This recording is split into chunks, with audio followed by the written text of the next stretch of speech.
Okay, so hey everybody. I decided to do a video on something that's been going on in my life the last few months. Um, I haven't been very public about it, other than telling coworkers and my close friends and family. So I have found out that I have a very large mass in my neck that is pushing against my trachea. Comes to find out, that is a goiter, and it's very large. It's from, let me move my little thing out of the way. It's about from here to about here. So whenever I cough, see if you guys, my neck balloons out like that. So you can only imagine how shocked I was when I first noticed this on June 12th when I was at work. I had a really bad tickle in my throat, really bad headache that whole entire weekend, and I happened to cough, clear my throat, seeing the reflection in the cubicle window, turned and looked at my coworker, showed him. He was just as shocked as I was, took a video of it so I could actually see it better. And I freaked out. I was freaked out. Like, that's not something normal that happens every single day, right? So I decided to not go to emergency. Everyone kept asking me if I wanted to go, but I wasn't in any kind of pain. I um, wasn't affecting me at work. So I thought, what, that's silly. I'll just finish out my shift and I'll go to emergency in the morning.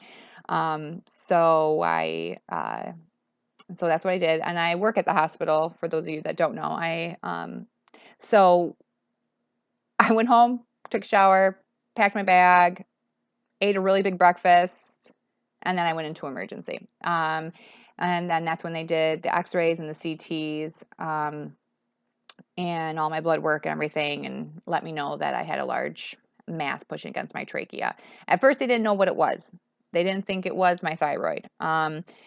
So I had to see a specialist, and I was really scared. I refused to leave emergency because I wanted it taken care of right then and there.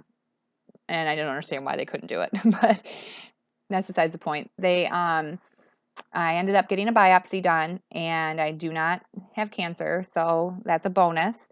Um, but then I met with my doctor for my consultation to meet with him, the surgeon that's going to do it, and um, that's when things started getting scary. That's when I they let me know how they're going to go about doing it, how they're going to remove it. He told me he can make a small little incision right here on my neck, reach in, pull it out. But he's concerned because it's kind of pushing, it's kind of like sitting on top of my lung. So he's scared that it might be attached. Is it going to, um, is there something more down there further? So he wanted to get the thoracic surgeon involved. So now we're already at Doctor 2. And so I'm already freaking out, because working in the hospital, I feel like when the more doctors involved, or me personally, I'm not saying this is how it is, but I just feel like, when there's more doctors involved, mistakes happen. That's how I feel. But it's not always the case. And it's just, and I think I probably was just putting more thoughts inside my head than I needed to. But I've never had to really deal with anything like this as an adult, so it was a lot to take in. But then he told me that if he cannot get it through the little incision inside my neck, that he will have to crack my chest open. So that was a lot to take in. That's a lot to take in, to know that you're going from, oh, we could just do a little incision here, to we're going to crack your sternum down a few ribs, open you up, and take it out. And then he let me know that they could also go through the side, and I'll probably have a chest tube for a little while, and they could go through that way too. So I was like, maybe we could just do this first, see how that goes, then maybe try here. Last scenario, we'll do this, and um, it's just, I just know that when the chest gets cracked open, that's a longer recovery time.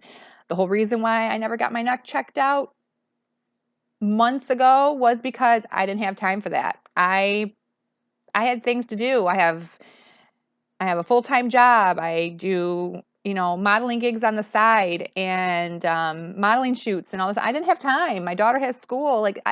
The excuses and the list goes on, and I'm sure I'm not the only person in this world who will put something off because it just doesn't fit in their schedule. Well, I'm definitely learned my lesson, and I'm won't be putting things off anymore.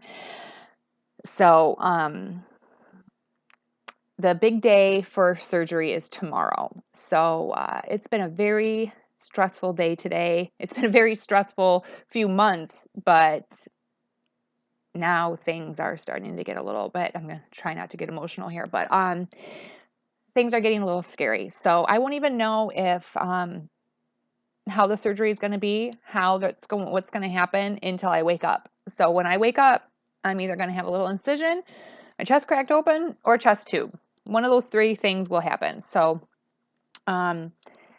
it's going to be a lot. So basically, the main reason why I wanted to do this video was because it's like, if you have something going on, go get that checked out. Don't hold off. Like, you never know. And it's like, I get it. Like, I totally understand about the whole, I don't have time for it. I don't have time to pay for copays. I don't have time to add more medications and pay for that and all that stuff. That I get. But how am I supposed to work and take care of my kid if I'm not alive? Basically, is what it comes down to. Like, I'm now going to be out of work and gigs and like my little promo jobs and all that stuff. Taking care of my kid. I'm going to be out for a little while, and all because I decided that I didn't have time for it way earlier when I could have got it checked out. I did, however, get a chest CT in 2013, and I have access to my medical charts, and I talked to the thoracic surgeon about it, and he said the same thing. It wasn't in there. Like, there was no mass or anything like that in 2013. So this thing grew fast, and usually it takes decades. And usually it happens in, like, the elderly. Excuse me for anyone that's over these ages, but usually it happens like people that are in the 70s and their 80s and stuff like that. They are the ones who find out about it like when they're say 60, and then they realize, oh, I have to get this removed when they're 80 because it's now large, pushing up against your esophagus and making it hard for you to breathe and stuff like that. So for it to happen and grow so fast, that's kind of mind-blowing. Still don't really understand why it happened. Sorry, excuse me. Sorry. But basically my body just didn't like the iodine that was in food, and that's how it reacted. It went into overdrive, got all defensive, swelled up, and tried to fight it. And that's how it all came about. So it doesn't hurt. I don't have cancer.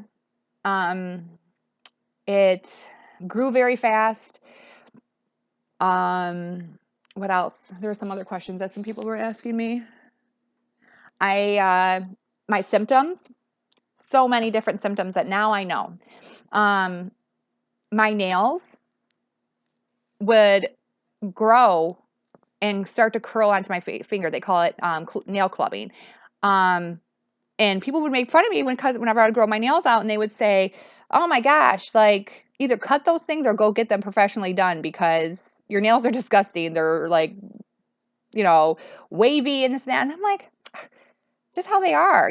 I didn't realize that that's one of the biggest things that pop up, nail clubbing. It happens if your nails curl or start to go under or anything like that. It's usually heart disease, lung disease, or something with your thyroid. Boom. My nails did it. We're doing it. I just cut them yesterday because I actually want to see how things go after surgery and medication and all that stuff. So, um, and I'm always exhausted, so tired, and but I won't sleep. And I'm sweaty. That's another thing too. It sounds so gross, but I have like hot and cold flashes. I thought I was going through menopause. Like I thought, oh my gosh, I'm 32 years old and I am full blown, I'm going through menopause. No, it's just, it comes to find out my thyroid is just being a jerk and making my body all retarded. So I, like all these different things are starting to come into play. And, I would sleep for 8 hours and wake up and be like, man, I feel like I need a nap. And then I see people always say, how do you always get all this stuff done? Like, do you ever sleep? But then I'd also have insomnia. But I thought, oh, it's because I work midnights. I've been working midnights for 5 years. It has to be because I'm working midnights. That's why I'm always tired.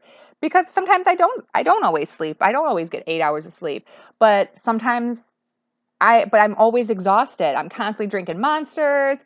I love coffee. It's like whatever I can get to keep me going. No, I take that back. That sounded really bad. Not whatever I can get, but coffee and monster are my go-tos, and brain fog.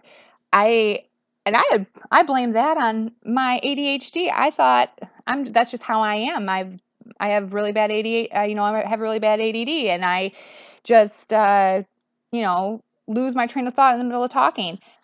And it got worse. It's been getting worse now that I'm older, and and I'm medicated now. So I was like, I don't understand why this is happening. So all the signs that typically happen for thyroid were happening to me, and I can never gain weight. After I had Ava, anybody that has known me for a really long time know that I'm much thinner now than I used to be. And before I had Ava, I'm not saying I was fat or anything like that, but I was a little bit heavier than I am now. Now I cannot gain a pound. And I thought it was because of the way I ate. And um, there was a time period where I was really working out a lot. I was eating like crazy because I had a fitness shoot that I was doing. And even then, it was so hard for me to put on weight. I was taking protein drinks. It was eating more protein. On top of that, I was eating 4 or 5 meals a day. Like I was constantly eating and not putting on weight. And I even said something to my trainer and he laughed at me and was like, most girls I deal with are saying how they want to lose weight. I've never had a girl come up to me and be like, how do I gain weight? And then people would make fun, poke fun. I've people that follow me on Facebook and stuff have seen me have my little rants about being too thin and people making fun of me about it. But uh, it sucks, when you have somebody making those jokes. Now, you know why I had something wrong with my thyroid. So, if you have something wrong with you, get it checked out. Don't put it off. I'm now kicking myself in the butt for that. But thank you for sitting here with me and listening to my sad story. But tomorrow is surgery, and I guess I'll keep you guys posted. And thank you so much. If you have any questions, feel free to ask. I'll try to respond to you a little bit, but I do need to get some sleep because of my big day tomorrow. Um, but any thoughts, any prayers, good wishes, any positive vibes, throw them my way, please, because I am scared to death. I have my poker face on, but I am a hot mess. I'm a wreck. So, thanks, guys, and I'll keep you posted.